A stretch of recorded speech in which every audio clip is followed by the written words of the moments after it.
Hey, Rand, Carlos, Catherine.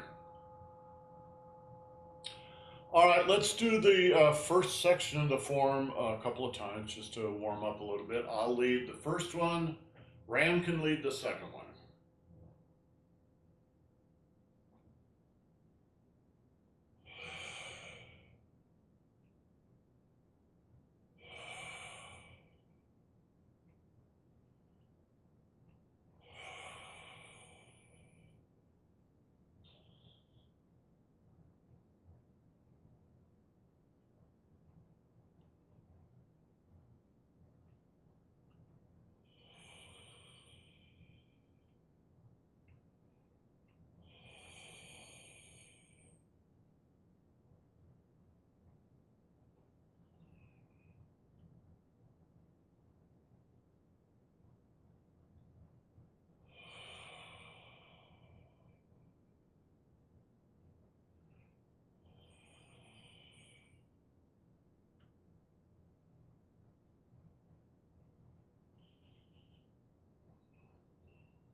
Okay, Rand.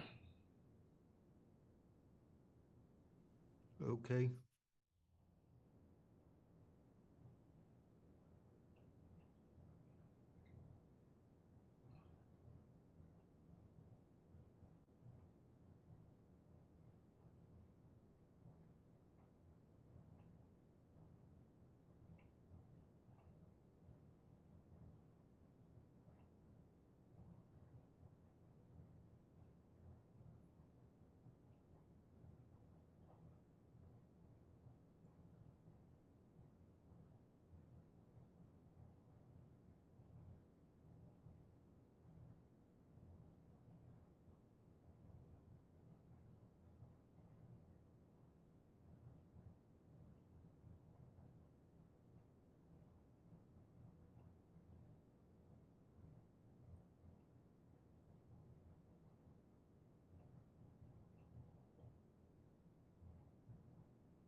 Okay, so we are working on establishing and working through the yin and yang cycles and really trying to understand them. One of the things that I've learned as a teacher doing this is we need to simplify this. So there are places where I have complicated things. We just need to forget those places and just really simplify. So for instance, in the second move, yeah, it is the second move, the beginning of the second move, right? I talked about that as a yin and yang cycle, which it is, but it's too complicated. We need to just simplify things. Well, I'm actually sorry I even brought it up, right? Just simplify things. One, two, three, four, five, six, seven, eight,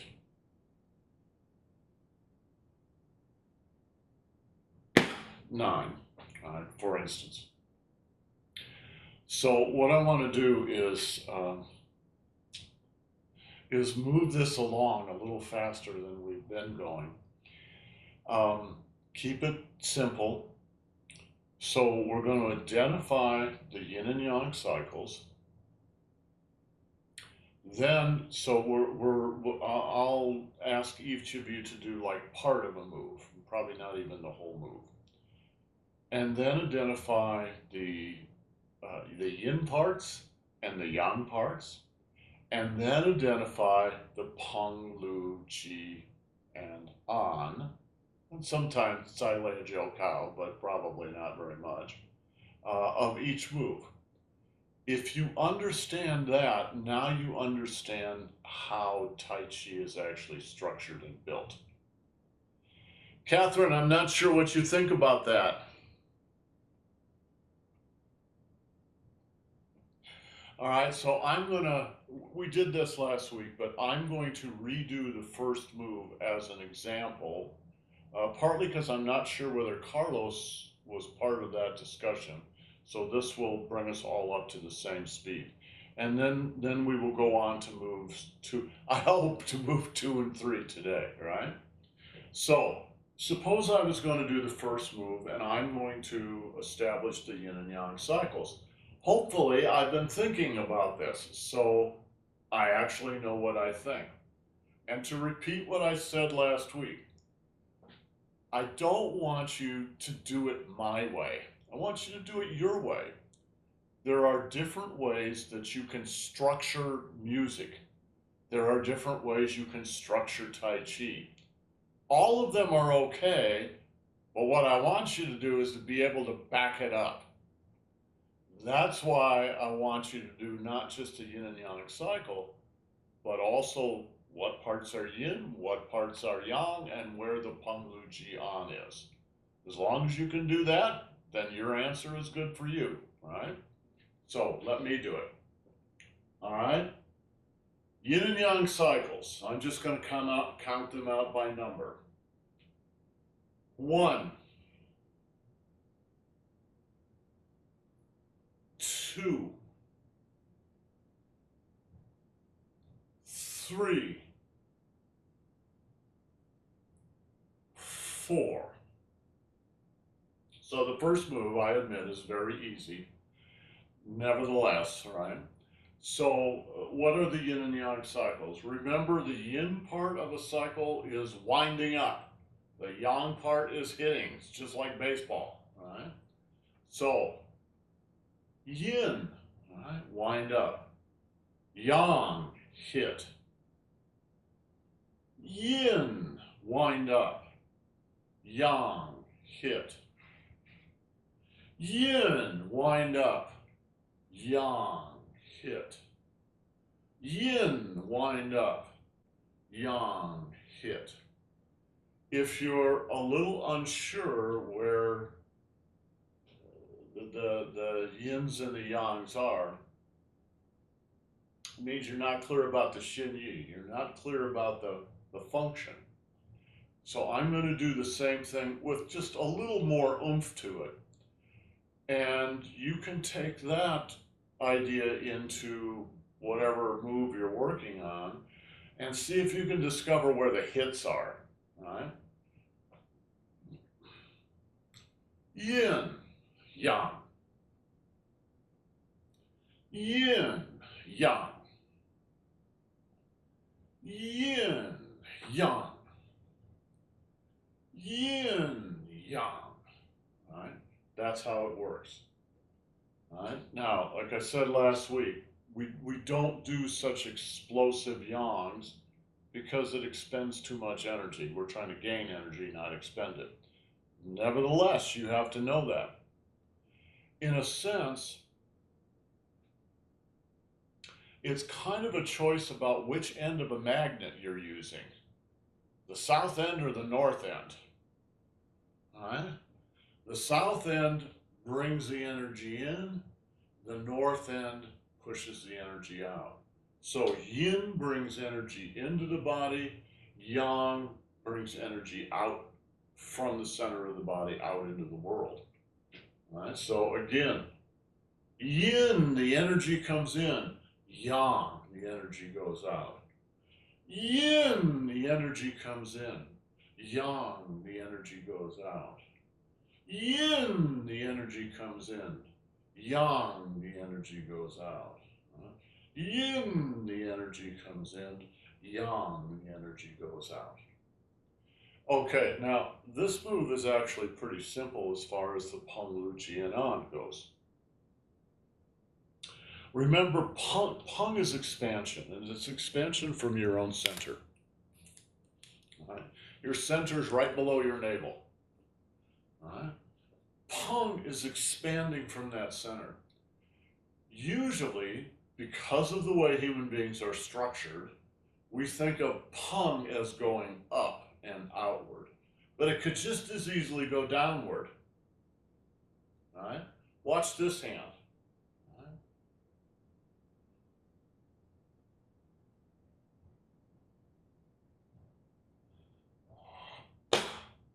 That's downward going Peng. So it can expand in any direction from the center. And remember when you do this, or when you're practicing silk reeling, you're practicing Qigong, whenever you're going out, you're going to be doing Peng. It doesn't just go out in the direction that you're paying attention to. All right, so suppose I'm doing this move here. That's upward going Peng, that's downward going Peng. And there's a temptation just to pay attention to those two places. But in fact, it's going in every direction. So it's expanding. Right? It's like a ball. It's a ball that you're pumping up with air. Everything is expanding, not just your hands.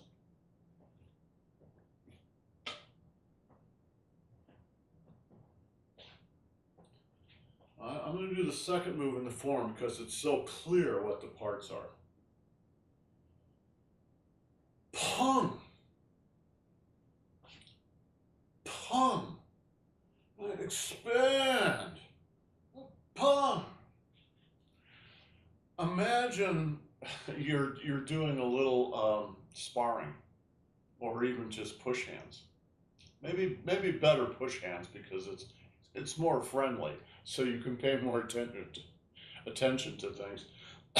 It's slower generally too. Some guy's basically got his arms on you. Right? He's got his, and you're coming up here. You're coming up underneath his arms. So his arms are coming in, and maybe his hands are on your shoulder, or maybe he's choking you, whatever. You come up underneath his arms. There's two ways to do that. You can use your muscles, or you can use your Peng. Right? If you're using muscles, it's going to look like this. his arms are on top. You're struggling underneath to kind of lift him up. Another way to do it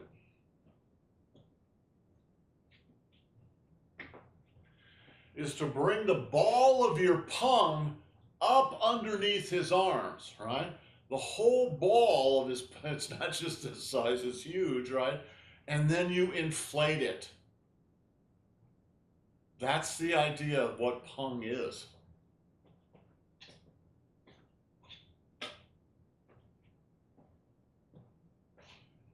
Now, you don't just stand there. You don't just stand there and inflate. The inflation might take a half a second. You're probably not going to be magical and destroy this guy by going pung, right? What you're going to do is disrupt him. You're going to discombobulate him. Maybe shift him a little bit off balance. All right? Pung. And then immediately you go into the next energy, which is Lu. Lu energy is spinning on your own axis, right? Your own central axis. The Chongmai energy channel, right? Boom. And in this case, it's going to look like this. Pung. Lu. All right, well, I didn't see any spinning on an axis. That's because it's invisible, right? But in fact, you're spinning on this axle this direction, and you're spinning on this axle this direction. And when you do them both at the same time, they cancel each other out in the physical body, but they're still active in the energetic body. So it's just like, if you know anything about Alexander technique, it's just like the directions in the Alexander technique. It's not physical, it's energetic, right? You're spinning in this direction and you're spinning in this direction at the same time. Have you ever seen a kid, maybe a 6 or 8 year old young girl, right, with 2 hula hoops, and she's spinning them in opposite directions around her waist? All right? That's a perfect example of what I mean. How the hell does she do that? Once you feel the rhythm, the hula hoop represents your energy. One of them is going counterclockwise, the other one is going clockwise, and they both go at the same time. It's the same thing. It sounds sort of mysterious, but it's not. It's very simple. Pung. Right? Now, I'm not going to grab his arms. Right? I just come up underneath his arms. So his arm is here. I just come up underneath it. And then I'm going to slide my hand in toward my body. Because what I'm trying to do is not control his physical body. I'm trying to control his mind. I'm trying to control his mind in the same way a magician controls your mind when he does a magical trick. He goes, look at this, and the trick's happening down here. As long as he's got your attention, he's controlling your mind, because he's having you look at this, when actually the trick's down here. It's the same thing. If somebody's got their arm on you, and you come up underneath their arm and draw your energy in, all right, Lu, the guy's mind is going to follow that movement. He may not even be aware of it, maybe subconscious, all right? But he's going to follow that, and where his mind goes, his energy will go. He has no choice. None of us do, all right? Because your mind and your energy are two sides of the same coin. As long as you control his mind, you're also controlling his energy. Now you got about a half a second there, but what will happen 99 times out of 100 is when you draw him in, his energy will come in. It's probably coming in anyway, because he's trying to get you. So his energy's coming in at you. And you go, okay, well, you want to come in, then come in. All right? And you start drawing in, and it's going to draw him in. And Kevin, what is he going to do? Going to pull back. He's going to pull back. Why is he going to pull back? Because he doesn't want to do what you're telling him to do. He's going to want to do what he wants to do.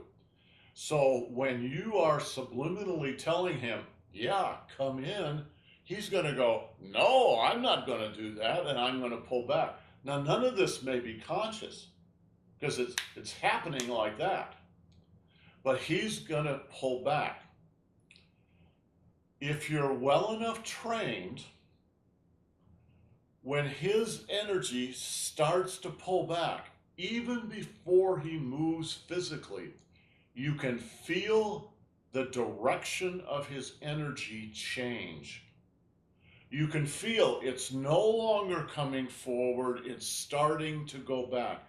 It's like, did you know that in places that are quiet enough, like Maine, right, in places in Hawaii, you can hear when the tide changes. You can hear when it stops coming in and it starts to go out. Right? There's so much noise in our world that seems impossible, but the folks who live there claim it's true. You can hear, quote unquote, when someone's energy starts to go back.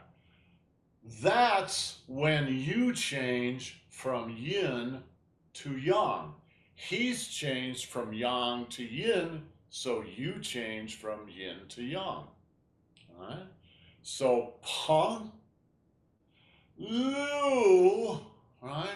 And about now he's starting to change. You sink in on.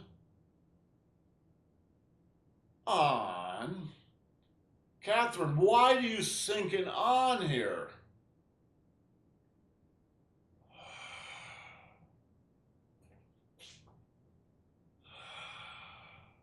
To ground yourself. Yes. Right? You want to get down to the ground with your energy so that you can then push. Peng, Lu, on, Qi. Right? That's what you want to do. So those four energies in that particular move are very, very clear. Right? I wish they were that clear in every move. They're not, for a couple of reasons. But you just have to make as good an attempt as you can at a clear explanation of what you're doing. All right? And if you've got those three things, all right, okay, that's a yin and yang cycle. This is the yin part. This is the yang part, right? Just like in the circle. And then Peng and Lu, in this case, happen to be part of the yin, and then An and Qi happen to be part of the yang. Clear? Kevin, clear?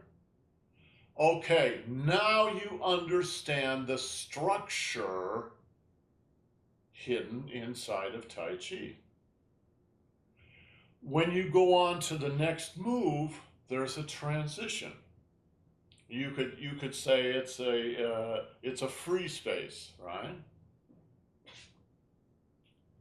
Peng, Lu, An, Ji, and transition.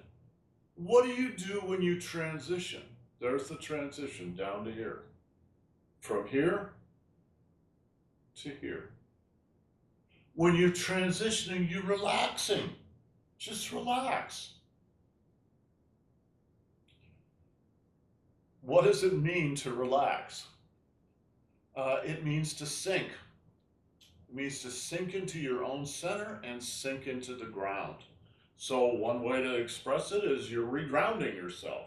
Right? I'm pushing this guy out here. Now you don't want to push like that because you're just throwing yourself out of balance.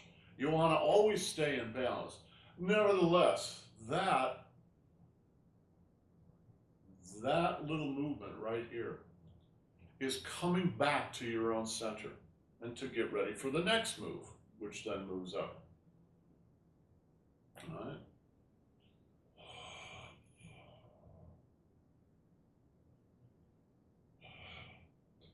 So I think I said a couple of weeks ago that that little transition, um, you should be touching on stillness.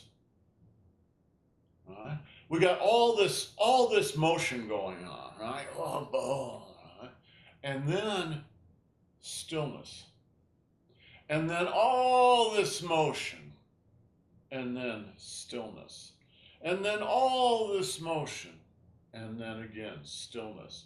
So it's just like breathing. Breathe in, breathe out, and there's also that still moment in between everything, right? Questions? All right, let's go on. Move number 2. Right? I'm just going to do the first section, and then I'm going to ask Catherine to do the analysis on this, just like with the first move. We won't do the whole move, we're just going to do part of it.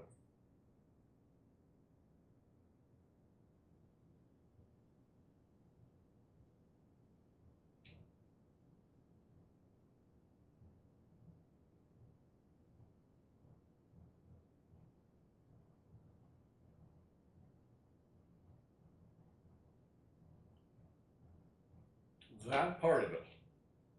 All right, so the first part of move number 2.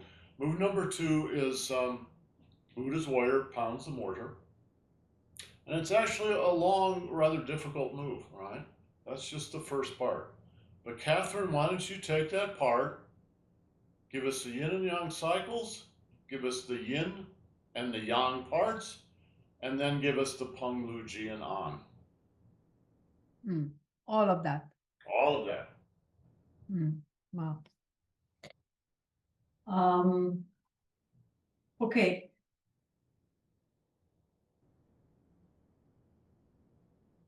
So I guess this is a transition since it's not a yin and yang cycle anymore. Okay.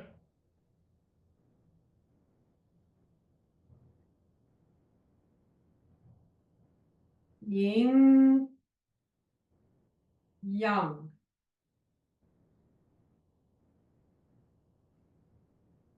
Yin, yang.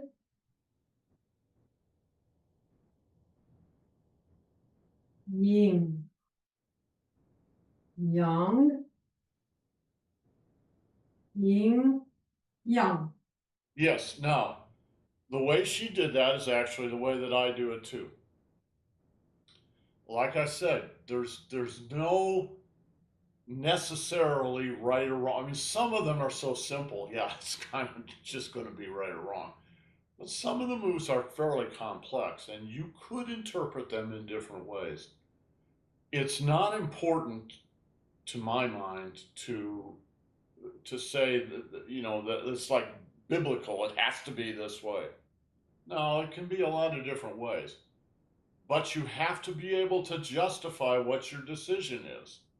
Now, what Catherine just did was break out the yin and yangs. So my question to her would be, how many yin and yang cycles were there?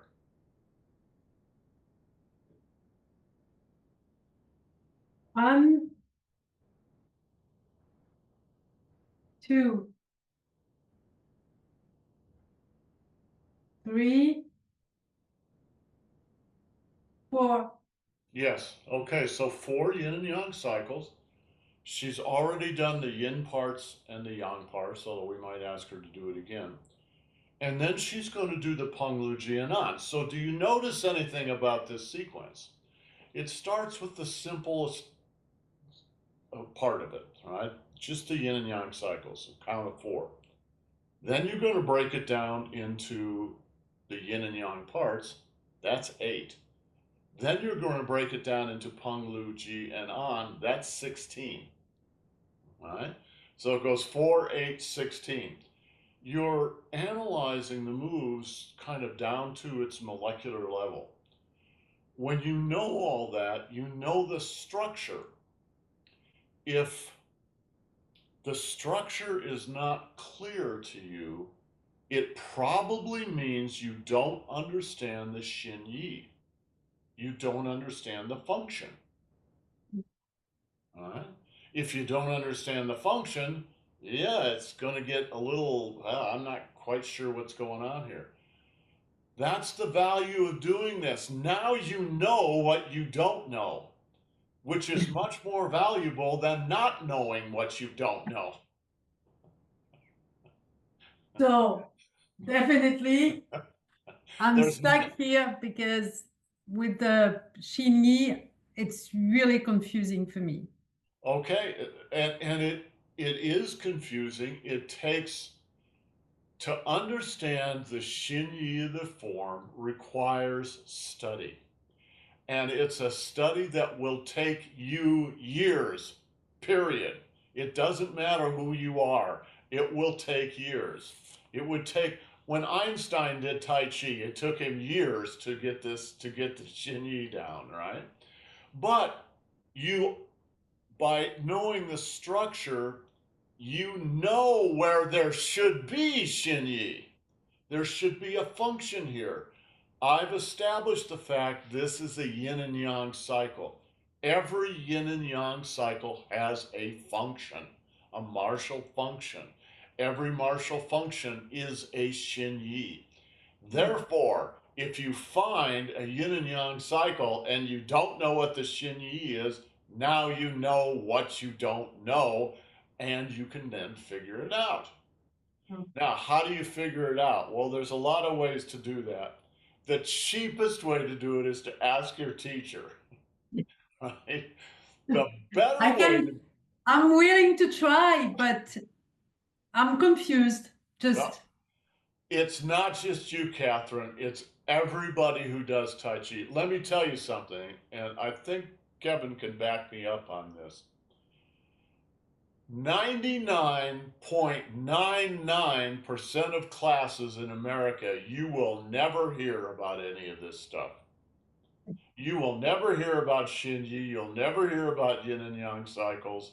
You'll never actually understand the structure of Tai Chi. What you'll get instead is just pretty dancing. Oh, it's very pretty. It's very beautiful. Kevin. It's true about Tai Chi, but if you have other martial arts background, you're taught this is a block, this is a punch, this Sure. is this and that. So that helps me in figuring out the Shin Yi of the Tai Chi.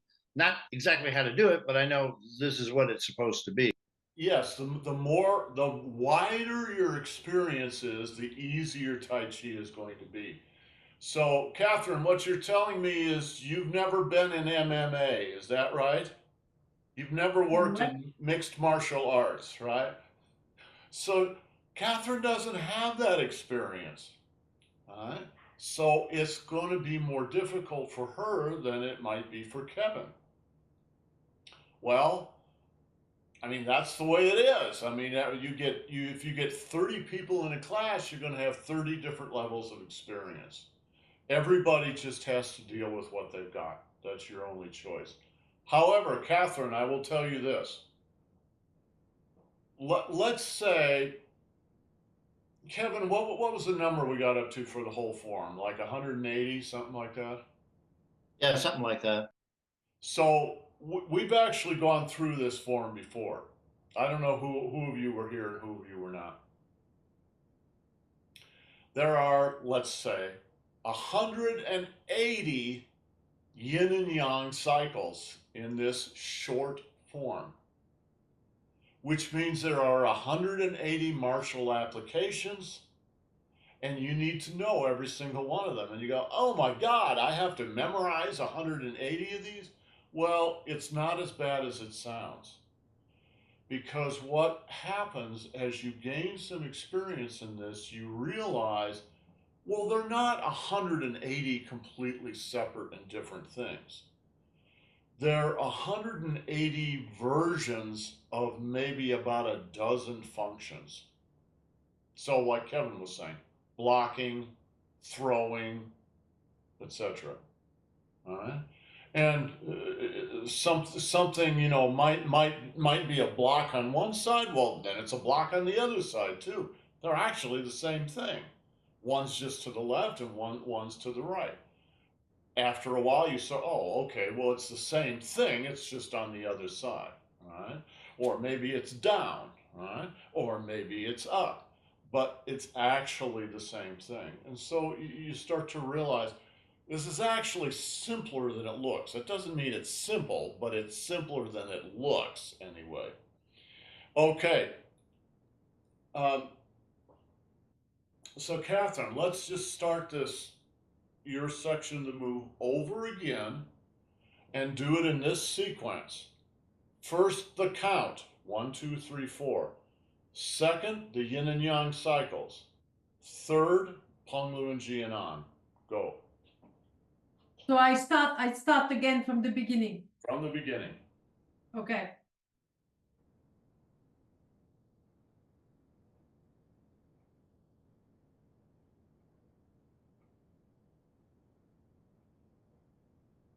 One,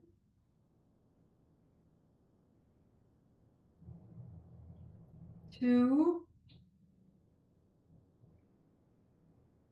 three, four. Correct.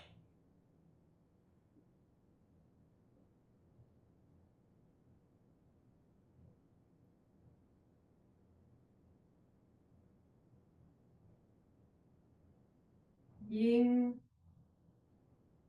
yang. Yin, yang, yin, yang, yin, yang. Yes. Well, And now, now comes the hard part. Peng Lu Jianan. hmm. um, okay.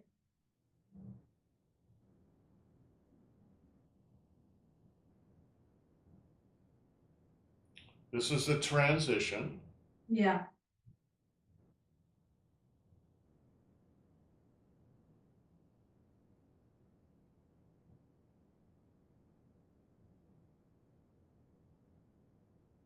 What is this? It is G. The end. The end is G. The end is G, yes. That's right. But how do you get to the end? Mm. And What is this? this is Pong. Peng. Pong. What is this? Lu. Lu. What is this? And What is this? G. Yes. So you've got it. No, I don't. You just said exactly what the answers were. Now, let's just count the very first part as a transition, not worry about that, right? So that's a transition. Peng, Um, Lu, mhm. An, Chi. That is the most common way circles are divided. It's not the only way, but it's the most common way. Expansion, and as I expand, I'm going to go, since I'm expanding to the left, I'm going to bring my weight to the left foot. Pum. Lu, I bring my weight over to the right foot again. On, right, is like loading the gun. And G is pushing. And you notice I shift my weight back again. So the weight shifts go left, right, left.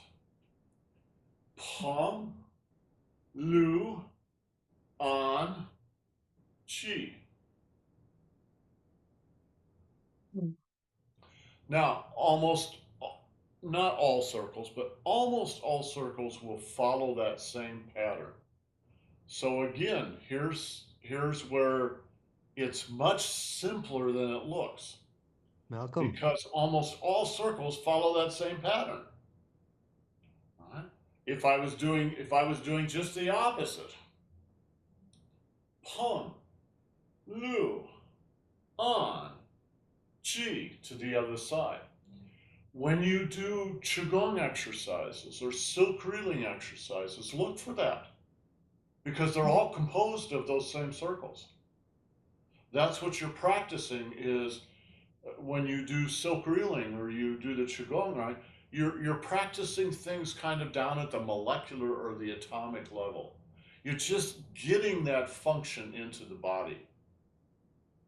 Malcolm, Yeah. it Yeah, feels right. like in some of the moves, like there's not really all of the four, or if they are, they're like very de-emphasized. So like Yes. maybe you could discuss that a bit because like sometimes I'm like, oh yeah, sure, Pong Lujian, and sometimes like, I don't know, this was like a Pong, and then I'm not sure what's next. Well, I was just thinking about this a few minutes ago, Rand. So this is a good time to talk about this. Human movement, your movement, even though you're in the learning phase, human movement is very sophisticated. It's much more sophisticated than the language we use to describe it. Right? So in the course of a movement like this, wow, there's a lot of stuff going on. And the terms pum, lu, an, and ji are much broader than all the little micro movements that are going on. So the language isn't really adequate to the movement. But if you made it adequate to the movement, it would take you an hour to say what's going on. It wouldn't be much fun, and it wouldn't accomplish much. I think that's part of what Rand is indicating with his question. When we make a movement, Peng Lu, An, and Ji, Sai Lea Joe Kao, um, those terms are this big. The parts of the movements are actually much more sophisticated than that. So these terms point toward certain kinds of movement, but don't think it's just one-on-one. Right? It's like if I was to say, look at that bird outside the window. You would know, okay, if I look outside the window, there's a bird. But it doesn't tell you what kind of bird it is. Could be an eagle, could be a sparrow, could be a parakeet, right? Could be anything, right? It could be any one of hundreds of kinds of birds. But we still use the word bird. So it's something like that. And that leads into the other part of what I'm going to say. Some of the moves in the form are kind of pure. They're purely Peng, Lu, An, and Ji. They're beautiful, pure examples of that. But that's only a few of the moves. Most of the moves are hybrids. So you can have one kind of flower here and another kind of flower there, and next year a flower grows up in the middle that's a little bit of both. It's still a beautiful flower, but now what do you call it? Do you call it this? Well, not exactly, because it's not exactly that. Do you call it that? No, it's not exactly that. It's something that got hybrid in between.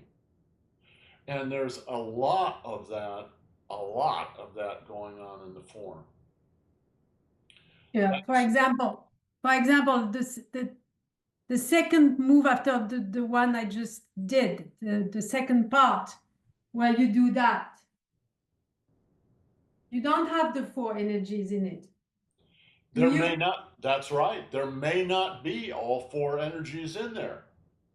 Or one of the energies may be so tiny that you can hardly even see it. That's what I mean. Some of the moves is very, very, very clear. Wait a minute, Kevin. All right, very clear. This one is very clear.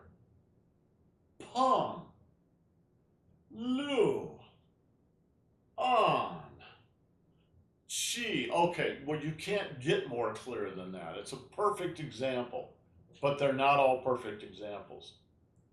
It's like, suppose you went out looking at different kinds of trees in your neighborhood.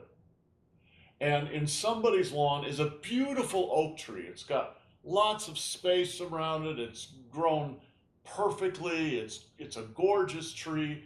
And then you go over to the neighbor's lot, like Kevin's lot, where all the trees are growing together really close in the woods. You can hardly tell one tree from the other. And they don't assume their classic shape because they don't have room to do that. But it's still an oak tree. This is a beautiful oak tree that could be an illustration in a book. This is an oak tree that you can hardly even see in the mass of the forest itself, but they're both still oak trees. And you have to slowly learn how to differentiate and make sure that you understand that they're both oak trees. Yeah, Kevin. Don't forget there's 13 energies. There's Shu, Ping, and loot circles. There's what's the other thing that you got to remember? It's just all at the same time, and Yes. you're teasing out one little part that use all the other parts to get to. Yes. When you try to break human movement down into words, you're going to create quite a messy system, right? Just remember, the words are not what's important. What's important is your physical movement. The words are a way to learn. When you play music, let's say you play the trumpet, or you play the guitar, you play the piano. When you learn it, you've got to learn all this stuff. You've got to learn how to read music, and you've got to learn how to do this and how to do that, and how to all this million. And you got to practice, practice, practice, practice. But when you play, you leave all that behind, and you just play the music. And it's the same thing. I'm sure, Catherine. Catherine is a bookbinder, among other things. When you're learning to do bookbinding, you're going to have to learn a lot of stuff. You're going to have to learn how to use certain tools, how to fold paper in a certain way, how to glue certain things, how to stitch and bind certain things. Wow, there's a lot of stuff to learn. And maybe the first few times you do it, the book that you end up with is maybe not going to end up in the Louvre or something. But slowly over time, you bring all those skills together until what you're doing becomes kind of magical. And it probably takes years to become a really good bookbinder. I'm going to guess. I'm going to guess that it probably takes 3 or 4 years to be a decent bookbinder, and probably 10 years to be a great bookbinder. It's exactly the same in Tai Chi. This language that we're learning is the traditional Chinese language to train people in this. But as with all technical jargon, it's difficult. It's difficult to learn it and everything, but once you get it, I keep saying, because I want you to keep going with this, once you get it, it will simplify everything. And then you'll start to learn what's going on. So, I'm going to leave you with this question. We'll pick it up here tomorrow. Watch.